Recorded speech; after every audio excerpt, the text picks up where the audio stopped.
Sometimes it's appropriate to have no decimals. For example, certain things cannot be divided into useful parts like pets, people, bags of salt, etc. These are basically the two cases. Sometimes you always round up to the nearest whole, and that would be if you need to meet the minimum. For example, you need 0.43 pounds of sugar, but they only sell 1 pound bags. You have to buy a full pound. So you have to round up from 0.43 to 1, even though mathematically you would think that would round to 0.4 or round to the nearest whole number to 0. But if you need to meet a minimum, then you end up rounding up no matter what. Sometimes you round down. That's basically if you are in a budget. So if you are limited to how much you can afford, if you have a need for if you can afford 3.98 bags of ice melt, you can't quite afford the fourth bag, so you can only buy 3 bags in the store. So even though that number 3.98 mathematically would round up to the whole number 4, you would round down because you can't afford that last bag. So let's take a look at what this looks like. You need 25 ounces of chocolate chips for a cookie recipe. The store sells 12-ounce bags. How many bags will you need to purchase? So if we look at 25 ounces, one bag would be 12 ounces. 2 bags would double that, 24 ounces.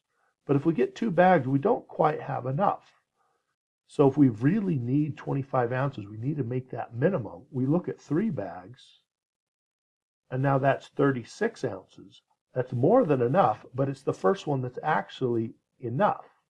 So we'd have to go with 3 bags. Now, if you wanted a calculator view of this, 25 ounces divided by 12 ounces per bag is 2.08. 2 bags is almost enough, but we need a little more. This is a situation because we have to meet the minimum, we would round up to 3.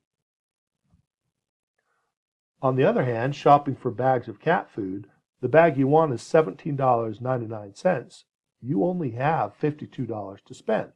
So 1 bag would be $17.99.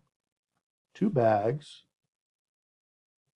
3 bags, etc. Let's use our calculator. Some basic 2 times $17.99. That'd be $35.98. We can still afford it. We have $52. Let's see if we can afford a 3rd bag. 3 times $17.99, $53.97. We cannot quite afford the 3rd bag because we are under budget for $52. To stay under budget, 2 bags is the correct answer there. And a more straight up calculator approach, $52 divided into $17.99 bags, we could afford 2 full bags and a portion of a 3rd bag, but we can't quite afford the 3rd bag. So the math would tell us to round up, but the real world, we're in budget, tells us that we can't buy that 3rd one, so 2 bags is appropriate. Okay, your turn. Go ahead and pause the video and try these 2 questions on the right. You should get 5 bags, 4 boxes. Excellent.